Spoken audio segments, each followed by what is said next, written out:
Okay, so you know how, like, almost every romantic comedy ends with the couple, like, finally getting together, Uh-huh. and then it's, like, happily ever after the end. Yep. Yep, totally. But, like, in real life, obviously, it doesn't just stop there, right? Not even close. That's just the beginning. Exactly. So, like, Mhm. we're gonna do a deep dive today into how, like, all those, like, romantic movies we love Yeah. might actually be, like, kinda messing with our expectations about relationships, Yep. you know? Absolutely. And we've got this super interesting research that dives into like 5 major things that movies get wrong. Oh, this is gonna be good. So buckle up because like the first one is this whole idea of instant connection. Oh, yeah, like, love at first sight. Exactly. That like you lock eyes across a crowded Where you room. bump into each other and spill coffee everywhere. Boom, suddenly you just know they're the one. But, like, come on, how often does that actually happen? Right. Like initial attraction is totally real, but real lasting relationships, Mm. those take time.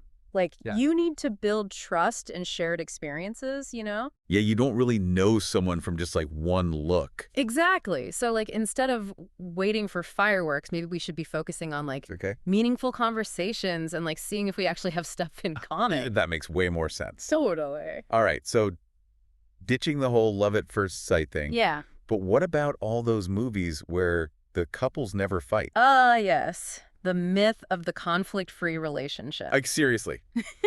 Do these people ever argue about who does the dishes? In movie land, disagreements are either non-existent Right. or they end with a passionate kiss, And it's, like, all better. which makes it seem like healthy relationships are just smooth sailing all the time. But, like, we all know that's not real life. Not even a little bit. Disagreements are totally normal. And honestly, they can even be healthy. Like they help you grow and understand each other better. I guess the key is, like, how you handle those disagreements, right? Exactly. It's not about avoiding conflict, but about learning how to navigate it.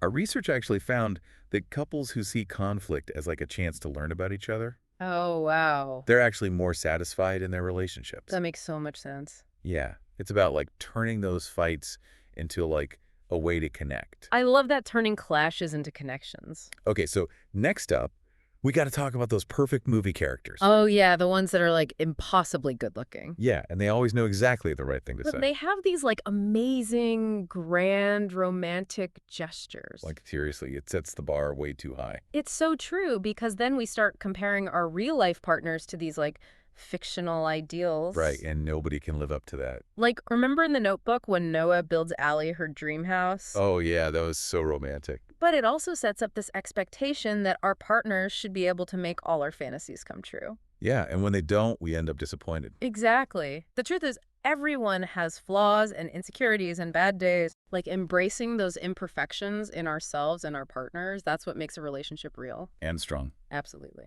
Okay, so speaking of grand gestures, movies definitely love those. Oh, for sure. From flash mobs to surprise trips to Paris, it's all about the big dramatic moments. But is that really what keeps a relationship going? It's nice every once in a while, but grand gestures can't replace the importance of like Okay. consistent effort and those small acts of kindness every day. Right, like just being there for each other. Exactly, like little things like a handwritten note or a cup of coffee in the morning. Or even just listening without judgment. All of that adds up way more than one big gesture. It's like they say grand gestures are grand, but the little things keep you warm. I love that. Okay, so last, but definitely not least, we have to address the biggest myth of all. Okay. Happily ever after. Yes. Like movies always end with that kiss, and then it's like the end of the story. Yeah, like finding the one is the ultimate goal and then you're done. But real life is so much more complicated than that. Way more complicated relationships are a journey, not a destination.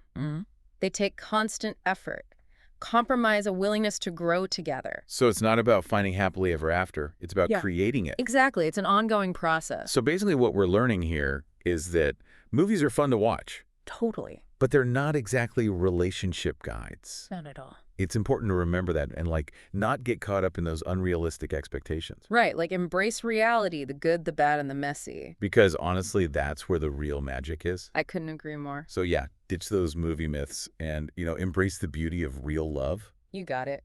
And hey, if you like this deep dive, share it with your friends and family, Spread the word. Help everyone unleash the best in their relationships. Absolutely. And don't forget to follow us to unleash the best within. See you next time. Bye. Bye.